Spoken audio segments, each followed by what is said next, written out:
Biya go Paul Biya go kill. How many people Paul Biya go kill? Oh, we got kill with tire.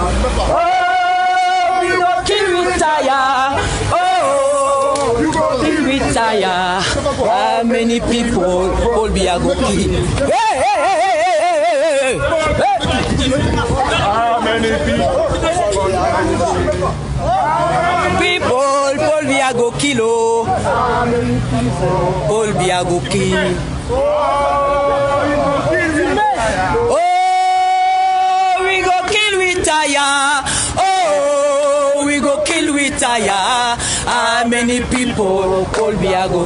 Hey, how many people Paul Biya go kill? Hey,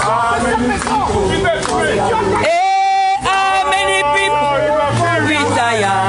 Oh, we go kill with tire. Criminal. How many people?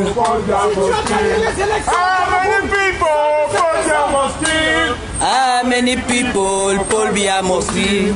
Paul Biya, criminel! Paul Biya, criminel! Paul Biya, criminel! Criminel! Paul Biya, criminel! Paul Biya, criminel! Paul Biya est un criminel! Paul Biya est un criminel! Paul Biya, criminel! Assassin! Assassin! Assassin! Biya must go! Biya!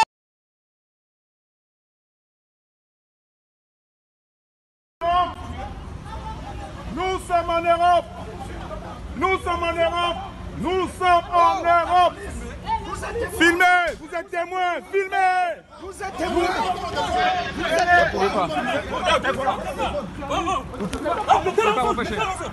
Vous pouvez pas m'empêcher.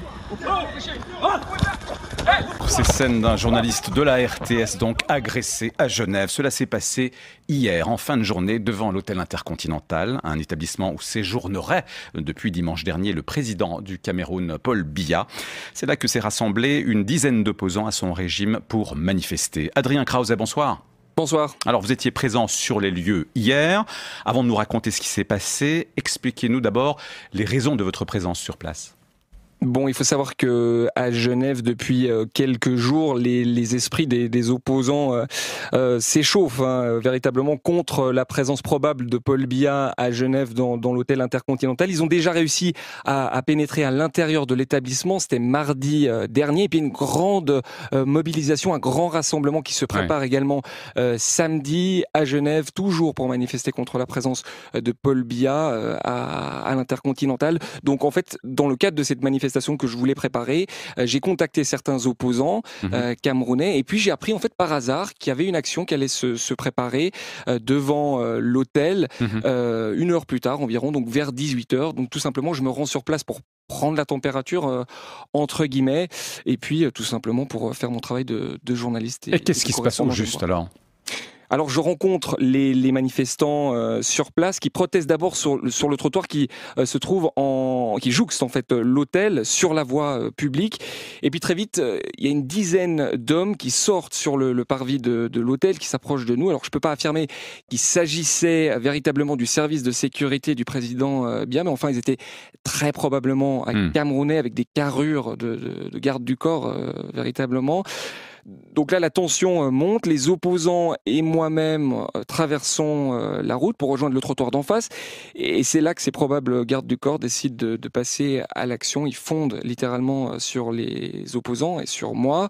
Les opposants vont clairement voir que ça va dégénérer, donc ils courent directement pour pouvoir s'échapper, ce qui est pas mon cas. Et là, un homme s'aperçoit que je suis en train de filmer la scène. Il avertit les autres gardes du corps.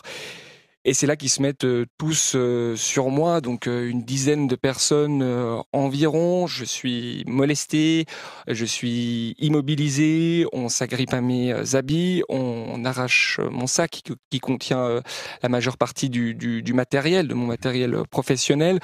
On me fait également les poches, on me prend mon porte-monnaie, on se saisit de mon portable, et puis bon, ça va vous paraître anecdotique, mais c'est pour montrer la violence de la scène. On prend également mes lunettes de soleil et puis on les écrase au sol.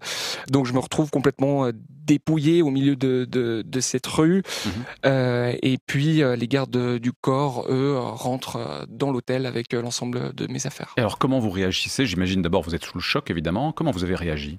Alors ouais, bien sûr, on est sous le choc, on comprend pas exactement ce qui s'est passé. Hein. Ça dure 30-40 secondes, cette scène.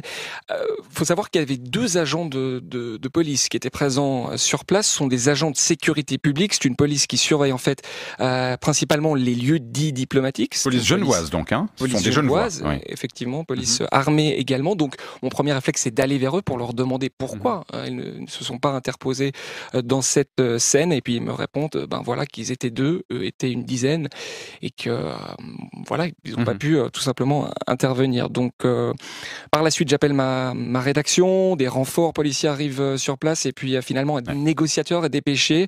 C'est un membre de la brigade de sécurité diplomatique, et puis c'est lui qui va pénétrer à l'intérieur de l'hôtel pour tenter de récupérer l'intégralité de mon matériel. Et alors, vous les avez récupérés, enfin vos affaires?